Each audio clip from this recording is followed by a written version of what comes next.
हमारे साथ समाजवादी पार्टी से राष्ट्रीय प्रवक्ता सुमैया राणा जी जुड़ चुकी हैं। सुमैया जी, कैसी हैं आप? बस मैं बिल्कुल ठीक हूँ और बहुत शुक्रिया आपका, आप यहाँ तशरीफ़ लाई। आजकल एक मुद्दा बड़ा सोशल मीडिया पर वायरल हो रहा है। बिहार के सीएम जो हैं, मुख्यमंत्री बिहार के नीतीश कुमार जी, कार्यक्रम एक चल रहा होता है बिहार में जिसमें डॉक्टरों को नियुक्ति पत्र सौंपा जाता है और वहाँ पर वो क्या करते हैं, एक मुस्लिम महिला अपना नियुक्ति पत्र लेने आती है। देखा ही होगा आपने वीडियो में। वो उसका सबसे पहले तो पूछते हैं ये क्या है, हिजाब पहने होती तो पूछते हैं ये क्या है, उसके बाद वो उसका हिजाब नीचे करते हैं। तो इस तरीके की जब ये वीडियो सामने आती है तो एकदम तहलका मच जाता है। इस वीडियो पर आप क्या कहेंगे? देखिए, ये पूरी तरीके से अगर इस वीडियो को आप देखिए तो बहुत शर्मनाक है। कोई महिला अगर वहाँ पर इस ड्रेस कोड में आई है तो इसका मतलब कि वो उसको फॉलो करती होगी पूरी तरीके से। और उसका बुर्का या हिजाब या नोज़ पीस जिससे वो चेहरा ढकी हुई थी, उसको पकड़ के अगर कोई पुरुष खींच ले तो वो अपने आप में एक बहुत अपमानजनक कृत है ये किसी महिला के लिए। और ना कि वो एक इतने बड़े संवैधानिक पद पर बैठा हुआ व्यक्ति जो उस प्रदेश का मुख्यमंत्री हो, वो इस तरीके का कृत करे। तो ये खाली वो घटना भर नहीं है, उसके जो असर है उसका आप देखिए वो कितनी दूर तक जा रहा है। आपने वीडियो में ये भी देखा होगा, अगर ध्यान से देखा होगा कि जो पीछे खड़े लोग हैं वो हंसते हुए मुस्कुराते हुए नजर आते हैं। एग्जैक्टली वो बहुत अजीब सी बात है कि पीछे वाले लोगों ने भी ये उसको समझ में नहीं आया उनको कि वो उस पर कैसे रिएक्ट करें और उस पर से वो हंस रहे हैं। आपने एक चीज़ और गौर की होगी कि वो जिनका इन्होंने हिजाब खींचा था उसके बगल में एक महिला सुरक्षाकर्मी खड़ी हुई थी। कम से कम अगर आपको उसके हिजाब के अंदर का चेहरा ही देखना था, उसको आइडेंटिफाई करना था, तो उस महिला से कह देते कि इनका हिजाब हटा करके हमको चेहरा दिखा दें कि भाई ये कौन है, मे बी। लेकिन ऐसा नहीं किया उन्होंने सीधे उसको पकड़ के खींच लिया नीचे। अब वो दिखने में इतना ख़राब लगा कि उससे तमाम ऐसे देखिए, क्योंकि वो एक धर्म को वहाँ पे रिप्रेजेंट कर रही थी उस बुर्के में, साफ लग रहा था कि वो एक मुसलमान महिला है, पर्दा नशीन है। तो उसका जो खींचा गया उससे एक धार्मिक उन्माद पैदा हो रहा है। रोष है महिलाओं में कि इस तरीके से कैसे कोई व्यक्ति और ख़ासकर मुख्यमंत्री ऐसे किसी का वो पर्दा खींच सकता है। तो मुझे लगता है ये बहुत ही ख़राब बात है। अच्छा, सोशल मीडिया पर जब ये वीडियो वायरल होता है तो तरह तरह के बयान भी सामने आते हैं। लोग कहते हैं कि वो उनका चेहरा पहचानने की कोशिश कर रहे थे। तो कुछ ने तो यहाँ तक लिख दिया कि अभी हाल ही में आपने देखा होगा कि एक मुस्लिम डॉक्टर जो हैं वो आतंकवादी निकलती हैं, इसलिए उनका पहचान, मतलब उनके समर्थन में लोग खड़े हो गए कि वो पहचान करने की कोशिश कर रहे थे। देखिए, ये वो लोग हैं जो जिनकी नज़र में महिलाओं का कोई सम्मान नहीं है। एक काम को करने के कई तरीके होते हैं और तरीका एक मुख्यमंत्री का ये नहीं हो सकता था। और वो महिला अगर वहाँ पे आई थी, उसका एक सम्मान था। वो आयुष डॉक्टर है, अपना नियुक्ति पत्र लेने आई थी और उसने वहाँ पर क्या कोई गुनाह तो किया नहीं था। मैंने तो कहा भी कि अगर कोई संशय था, कोई डाउट था, तो आप उसका एक तरीके से उसकी पहचान करते, ना कि आप ये कहने की कोशिश कर रहे हैं कि आप किसी को भी जबरन पकड़ के ऐसे करके खींच देंगे। और उसके नतीजे देख लीजिए कि उसके भाई का अभी मेरी बात हुई है, तो वो नियुक्ति पत्र तो ले लिया लेकिन वो नौकरी करने को नहीं तैयार है। वो कह रही मैं नहीं करूँगी नौकरी। हाँ, ऐसा सुनने में आ रहा है कि वो नौकरी करने से मना तो करी। आप उस बच्ची की, उस महिला की मनोदशा समझ सकते हैं कि वो कैसा फील कर रही है। घर वाले उसको मना रहे हैं कि तुम्हारी तो कोई गलती नहीं है, ये वो लोग कह रही है नहीं, अगर हम फर्स्ट डे मेरे साथ ऐसा हो सकता है तो पता नहीं आगे नौकरी में क्या हो। तो ये चीज़ें बहुत ही ख़राब हैं और ये पूरी तरीके से घृणित मानसिकता को बढ़ावा दे रही हैं।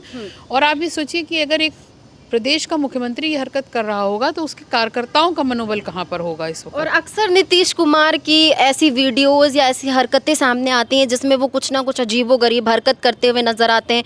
लोग तो ऐसा भी बोलते हैं कि उनकी मानसिक स्थिति खराब है। तो मानसिक स्थिति खराब है तो ऐसे व्यक्ति जिसकी मानसिक स्थिति ठीक ना हो, जो अनस्टेबल हो, उसके हाथ में प्रदेश की बागडोर दी जा सकती है क्या? एक सवाल। दूसरी चीज़ ये कि अगर यही कृत्य किसी दूसरी पार्टी के किसी व्यक्ति ने कर दिया होता तब तो वो तांडव करते भारतीय जनता पार्टी और उनके सहयोगी दल की देखने लायक होता। तो कुल मिलाकर के इन लोगों की, जितने भी भारतीय जनता पार्टी की मानसिकता के लोग हैं, ना वो पिछड़ों के हैं, ना वो दलितों के हैं, ना अल्पसंख्यकों के हैं, ना आदि आबादी के हैं, वो किसी के भी नहीं हैं। उनकी नज़र में ना महिलाओं का कोई सम्मान है, ना गरीबों के लिए कोई दर्द है, ना जवानों के लिए कोई उनके दिल में हमदर्दी है, कुछ नहीं है। बस वो है कि वही है जिसकी लाठी उसी की भैंस, वो अपना उसी तर्ज पर चल रहा है। अच्छा, अब तो बीजेपी जो है, भाजपा वाले भी पीडीए का फॉर्मूला अपना रहे हैं। कह रहे हैं हम भी पीडीए का मतलब नारा देते हैं, कहते पीडीए, असली पीडीए तो हम चला रहे हैं। सपा वाले तो ये सब फालतू की बातें करते हैं। देखिए, ये नकल करने में रह गए और नकल करने में असल भी नहीं रह जाता है कुछ। पीडीए की अगर हम बात कर रहे हैं तो पीडीए के लिए ज़मीन पर उतर रहे हैं और उनके ऊपर हो रहे अत्याचार पर आवाज़ उठा रहे हैं। आप पीडीए की अगर बात कर रहे हो, हमारी नकल करने की भी कोशिश कर रहे हो, तो उसके लिए भी अकल चाहिए होती है। पीडीए का ए जो है यानी आधी आबादी, आप उसके साथ इंसाफ नहीं कर पा रहे हैं।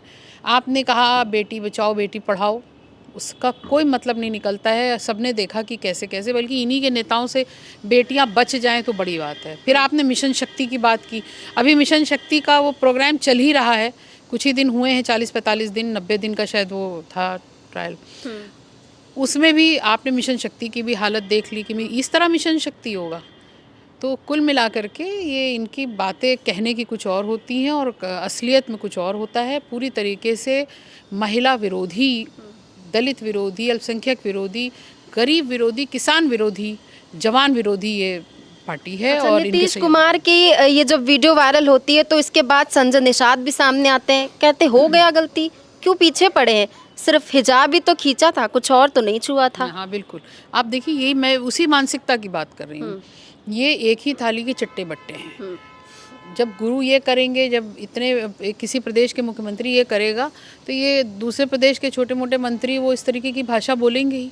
और अभी देखिए कि इसके और दूरगामी क्या परिणाम होते हैं, क्योंकि इनको ये बिल्कुल पता और हो सकता है कि ये जानबूझकर किया गया हो सकता है संजय निषाद ने ये जानबूझ करके कि इस तरीके का धार्मिक उन्माद फैलाने के लिए इस तरीके का बयान दिया हो, लेकिन ठीक है, वो निपटा जाएगा उनसे भी।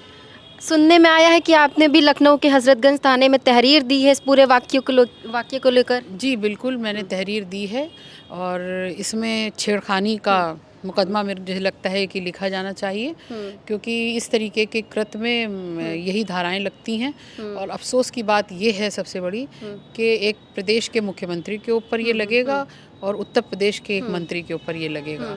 तहरीर दी गई है, तहरीर के हिसाब से अगर मुकदमा दर्ज होता है, कार्रवाई होती है तो ठीक है, नहीं तो उसके बाद अगले कदम के लिए भी हम लोग तैयार। अच्छा, इतनी बड़ी घटना हो गई, ऐसे में एक बड़ा सवाल ये उठता है कि महिला मोर्चा अभी तक क्यों शांत है? ऐसे तो वो लोग आगे उतर के महिलाओं के पक्ष में बोलती हैं, लेकिन यहाँ पर जब एक महिला के साथ इस तरह की हरकत होती है तो ये कहीं ना कहीं एक अभद्र हरकत मानी जाती है। कौन सी महिला मोर्चा की आप बात कर रही हैं? भाजपा के?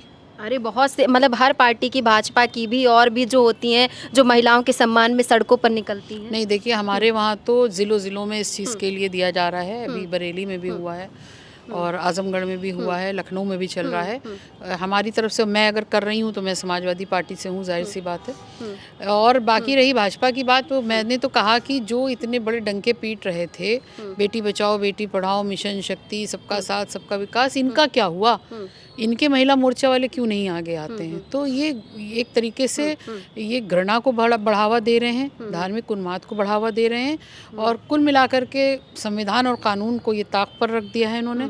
लेकिन हम लोग इस देश के संविधान पर भी भरोसा है और कानून पर भी भरोसा है, हम उसी के साथ लेकर के हमने एक तहरीर दी है और उम्मीद करते हैं कि उस पर निष्पक्ष तरीके से जांच हो करके और उस पर मुकदमा लिखा जाए। क्या लगता है सीएम जो है वो माफ़ी मांगेंगे? और सिर्फ माफ़ी मांगने से क्या उन्हें माफ़ किया जाएगा?